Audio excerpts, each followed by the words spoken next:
ma musique, elle doit toujours être, tu sais, afro-kick, tanani, très festif. Alors qu'en fait, c'est pas moi. Moi, je suis deep. What's up tout le monde, j'espère que vous allez bien ici Anthony Daguerre accompagné de Freddy Lloyd. Let's go. Écoutez, on est là pour une autre belle émission ce soir et on a un privilège d'avoir avec nous. Écoutez, c'est un gars que la dernière fois qu'il est venu à Montréal, il y a des fans qui sont évanouis dans son concert directement là à Laval. Et c'est un gars, écoutez, qui cumule des millions de streams. Il y a un film sur Netflix, une tournée européenne incroyable. C'est sûr que vous le connaissez. Son nouvel EP sort le 14 février prochain et on est là pour en parler ce soir. Donc faites un maximum de bruit pour Taiki. What's up? Hey, salut les gars, ça va? Écoute, j'ai failli perdre l'amour de ma fille. Hein. Quand elle est venue en concert, elle m'a dit si j'ai pas de billet pour elle, je suis plus son père. Allez, c'est bon, je te sors 4 billets pour elle, comme ça, t'es 2 fois plus son père. Écoute, comment ça se passe, frérot? Merci d'avoir accepté l'invitation. Comment ça se passe? Ça va très bien, les gars. Actuellement à Londres, là, pour bosser encore un peu sur la musique, choper des nouvelles vibes ici. S'il y a une belle énergie, tu vois, donc on est à Londres, là, et puis on travaille, on chill, on fait des magasins, on vit notre vie. That's it. Écoute, bro, on en a parlé rapidement au début, mais qu'est-ce que ça t'a rappelé le concert à Montréal? Comment c'était hot? Ça m'a rappelé à quel point j'aime ce public. Ça m'a rappelé à quel point j'ai la possibilité aujourd'hui de vraiment cross the barriers. Like, je peux vraiment voir une musique qui traverse le monde maintenant et remplir une salle de 8, 10 000 personnes. Je crois qu'il y avait, c'est insensé pour un artiste français, tu vois. Moi, je suis né à Marseille, dans une petite ville comme Marseille. Je suis arrivé à Paris, déjà, c'était énorme pour moi. Ouais. Et là, maintenant, je chante à Montréal. Donc, je me rends juste compte qu'en fait, la musique n'a pas de barrière. No rules. C'est drôle, drôle que tu dis ça parce qu'à Montréal, comme ça, c'est une langue vraiment, une des seules langues vraiment bilingues au monde. Puis, il y a des gens qui suivent aucunement la musique franco ou même la musique afro, puis qui voulaient être là à ce concert-là. C'est incroyable, c'est incroyable. Le pouvoir de la musique, il est insensé. Et ça me force à faire qu'une seule chose, c'est à continuer à mettre toute mon âme dans la musique, parce que je pense que c'est ça qui plaît aux gens. C'est que même si tu comprends pas, je reçois des messages tous les jours de personnes qui disent « I don't even know what you're talking about in that song, but I can feel that. I can feel the pain, I can feel the passion, I can feel that. » Ouais, donc ça me donne juste envie de continuer à mettre tout mon amour dans ma musique, tu vois. Puis présentement, tu nous as dit que tu es à Londres. Est-ce que, si on suit un peu les 2022, pour toi, on voit un peu un shift un peu vers l'anglais. Je ne dirais pas un shift, mais tu vas un peu vers l'anglais. Est-ce que c'est quelque chose qui sont dans les plans pour toi? Clairement. Comme je t'ai dit, aujourd'hui, il faut connaître les règles de la vie. Aujourd'hui, pour parler à un maximum de gens, il faut parler anglais. On le voit même sur des statistiques basiques. Quand tu parles aux gens en anglais, tu touches beaucoup plus de gens dans le monde entier que quand tu t'arrêtes juste au français. Moi, c'est clair que ma langue aujourd'hui, c'est le français. C'est la langue que je maîtrise, c'est la langue avec laquelle je suis né. Mais je me rends bien compte qu'elle me limite en termes d'interaction. Parce que tu imagines si maintenant les gens qui écoutent ma musique juste parce qu'ils aiment la passion et le feeling, imagine s'ils comprenaient les paroles. Ce serait insensé, ce serait sur d'autres trucs, on serait sur d'autres frontières. Donc je me dis, il faut quand même que j'essaie de m'ouvrir un peu aussi à ça. Moi, je suis né avec l'anglais, ma mère est anglophone, mes parents sont anglophones, donc j'ai déjà cette chance. Et le problème, c'est qu'en France, on a toujours un peu cette mentalité de « ouais, mais faut pas parler anglais, tu fais trop le quinri », alors qu'en fait, je suis né avec ça. Tu vois, je suis né avec ça. Donc c'est que maintenant que les gens commencent à se lâcher un peu et à comprendre qu'on peut parler anglais sans se la raconter, sans que ça veut dire que tu fais ton américain ou quoi. Donc ouais, j'ai vraiment envie maintenant d'y aller à 100% et de m'adresser au plus de gens possible. Et pour le faire, pour moi, il faut parler anglais. Simple. That's it. Bro, je veux revenir au fait que je trouve qu'il y a tellement de personnes qui t'ont contacté via les réseaux sociaux. Puis, tu sais, il y a plusieurs artistes français qui débarquent à Montréal. Puis, ils répondent pas à leurs DM, ils répondent pas. Puis, on voyait juste Taiki qui répondait à tout tout le monde qui envoyait du love. Tu étais un des. Ça, j'ai tellement apprécié, frérot. Tu sais, j'en parlais avec un de mes gars de Mindset Athlète. T'es juste allé t'entraîner avec lui, bro. J'ai tellement fait le move. T'es juste là, puis tu répondais à tout le monde qui jouait du love. Puis tu es allé faire un tour, tu as ouvert la porte à la ville. Sur ça, c'est un big respect. Vraiment, ça, on a beaucoup apprécié. Thank you so much. Pour moi, c'est les fans qui te font. Hein. Tu sais, c'est un peu gnangnan de dire ça, mais c'est la vérité. Sans eux, on n'est rien. Et quand tu prends cette phrase à la lettre, ça prend tout son sens. Sans tes fans, tu n'es personne. Si aujourd'hui tout le monde décide d'arrêter de me suivre, je fais quoi? Je fais quoi de ma vie, tu vois? Donc quand même, il y a quand même toujours une voix dans ma tête qui me dit que c'est totalement grâce à eux que tu es là. Donc la moindre des choses, c'est de temps en temps leur donner un peu d'amour. Après, c'est super difficile, je ne peux pas le faire tout le temps. Ouais. Quand j'ai tombé sur son Instagram à demain et cet athlète, il m'a aussi donné ce feeling de ok, c'est un gars qui aime ce qu'il fait, il a l'air d'être passionné, tu comprends, comme je te disais. Parce que pour moi, c'est la passion qui prime. Quand je sens que tu es passionné, peu importe que tu sois, peu importe ce que tu fais, que tu aies 40 000 abonnés ou seulement 20 abonnés, if I feel the passion, like I will fuck with it. You know, I will fuck with it, like literally, like. J'ai pas un problème de pourcentage, de numéro, de chiffres. Pourquoi je veux juste sentir la passion et je l'ai senti chez lui et je la sens aussi dans les messages des gens. Donc je réponds, c'est normal. Et aussi par rapport aux médias, tu sais, nous, on s'est fait contacter par ton équipe relationniste, puis on leur a dit, du coup, on voudrait faire une entrevue avec toi. Il y a beaucoup d'artistes ou d'équipes même qui n'auraient même pas répondu à ce courriel-là. Je voudrais trouver des excuses. Je pense que c'est que tu as réussi à percer ce genre ou briser le lien qu'il n'y a pas entre les médias francophones canadiens et les artistes français. Et les Français, ouais. Alors pour toi, pourquoi est-ce que c'est important de faire ce lien-là pour toi? Parce que, comme je t'ai dit, moi, la première réponse que je t'ai donnée tout à l'heure, c'est qu'en venant à Montréal, ça m'a permis de voir à quel point ma musique pouvait s'exporter, mais aussi, ça m'a aussi, et c'est surtout ça la chose la plus importante, ça m'a permis aussi de me rendre compte à quel point le public de Montréal comprend vraiment ma musique. Dans le sens où ils sont totalement entre le côté américain, tu vois, anglo-saxon, etc., et le côté quand même un petit peu francophone, un peu français, un peu, tu vois. Et donc, j'ai l'impression que la balance, elle est parfaite.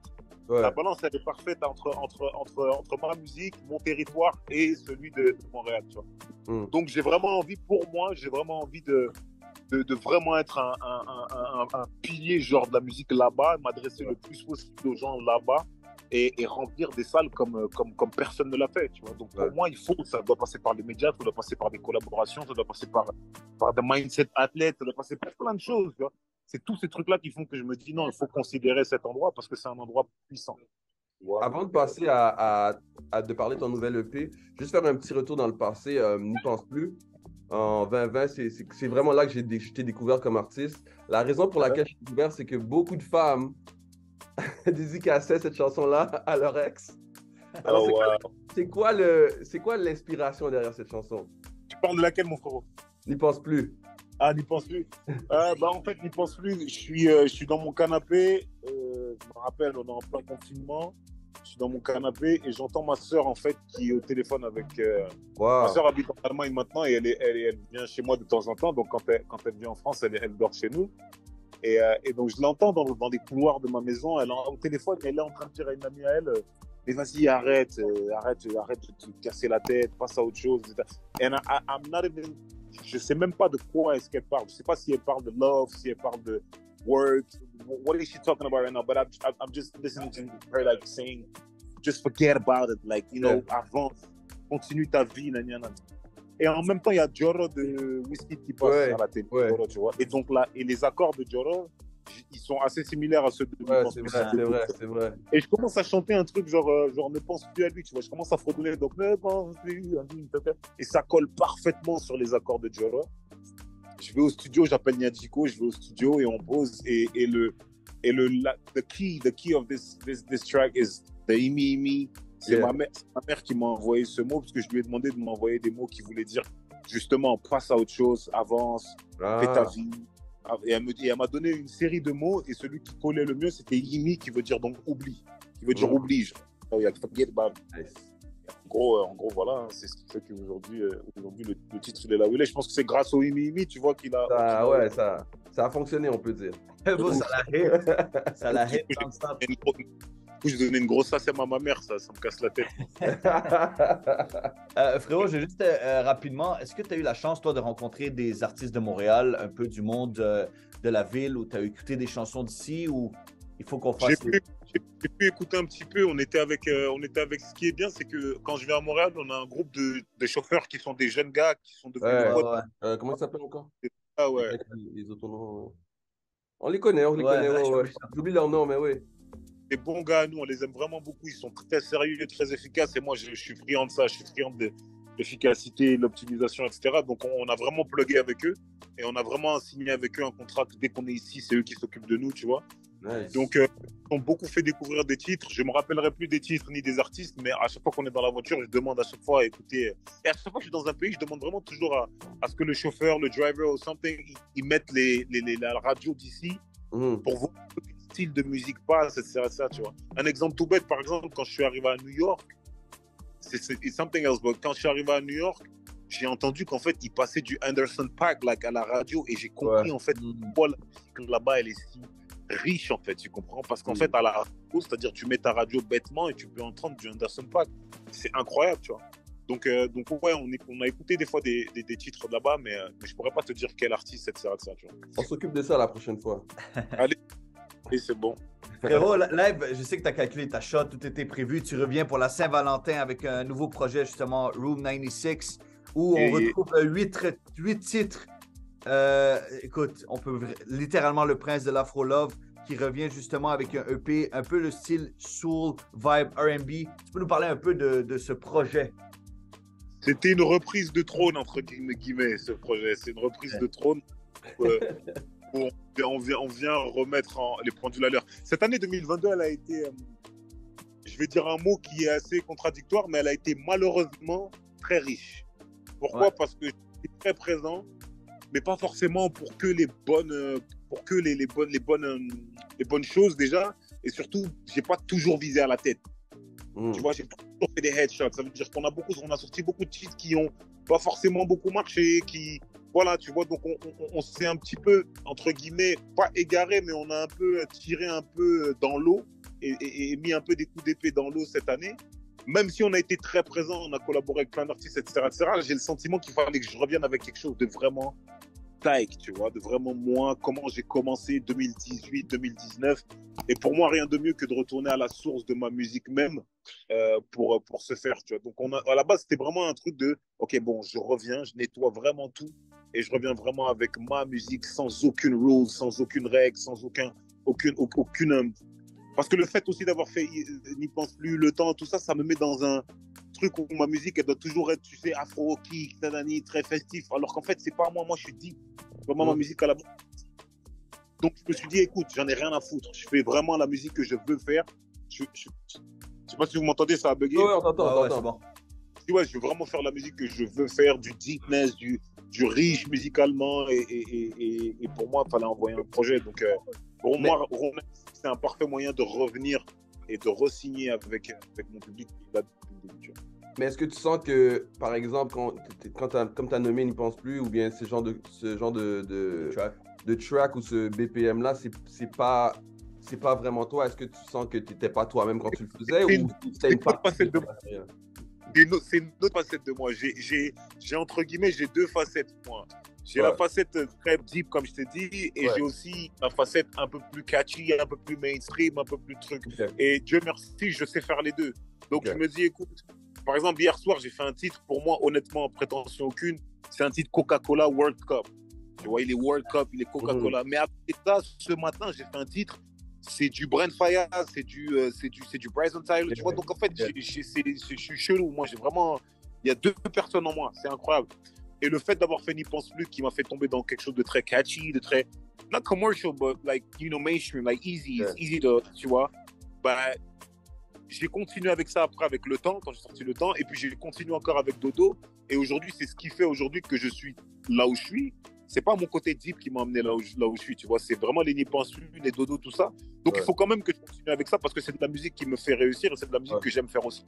Mais je veux pas lâcher ce côté deep et il y aura toujours de temps en temps un petit projet, un petit single, un petit truc où je reviendrai vraiment dans les profondeurs même de ma musique pour que les gens comprennent que on n'est pas si mainstream que ça, tu vois. On est dans les deux, on joint les deux bouts. Est-ce que tu comptes t'aventurer dans le toxic R&B aussi, toi? Bien sûr, on va tout faire, le toxic, le healthy, tous les types d'R&B, le fitness R&B. Bro, mais tu sais, tu parlais de Dodo, puis tu parlais des gros hits, mais est-ce que tu t'attendais que ça hit à ce point-là sur TikTok, ça fasse le tour du monde comme ça d'un clic? Non, tu t'attends jamais. Tu kiffes un titre, toi tu kiffes. Aucun artiste peut te dire je m'y attendais, c'est faux. Tu kiffes un titre, T'as confiance au titre, c'est-à-dire que tu sais que quand tu vas le mettre, les gens vont apprécier parce qu'il y a des codes aujourd'hui que tu as respectés, c'est-à-dire le kick, il est là, c'est entraînant, la tête, elle bouge. Moi, aujourd'hui, comme je dis à chaque fois, un bon titre, c'est 85% the beat. If the beat is already catchy, like, Facts. Donc, si ton beat, déjà, tu sais déjà que tu as fait 80% du travail. Donc, non, tu peux jamais dire que tu t'y attendais, mais par contre, tu fais en sorte que le truc fonctionne. Donc, quand j'ai fait le dodo, je savais que ce mot dodo, c'est un mot qui rebondit, c'est un mot que le mec en Inde, il peut chanter, c'est un mot que l'Asiatique peut chanter, c'est un mot que le noir, le blanc, peu importe peut chanter. Ça rebondit, c'est facile. Donc, j'ai quand même réfléchi à faire un truc facile, tu vois, bien sûr. Mais de là à dire que je m'attendais à ce que ça cartonne comme ça, non, jamais.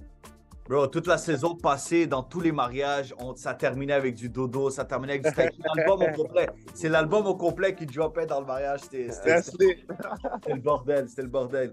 Yo, écoute, on a très hâte de voir justement le 14 février. Donc, c'était rendez-vous. 96. Yo, Room 96. Parce que là, il est rendu anglophone, il est à London, tu comprends? Yeah, So, Room my bad. 96. My bad. So, c'est un rendez-vous, Taïk frérot. Écoute, on va continuer à te suivre, on continue à show du love. Montréal est avec toi à tout jamais. Merci. Keep the good work. Puis écoute, on a hâte de voir ton comeback aussi. On a hâte que tu reviennes avec quelque chose de plus hard encore. Et la porte est grande ouverte aussi, hein. Ben oui, c'est sûr et certain. Literally, les gars, direct. Big shout out à toi, frérot. Merci d'avoir accepté l'invitation. On est ensemble, les frérots. Merci 1000 fois et on est ensemble, Montréal. Je reviens très, très vite.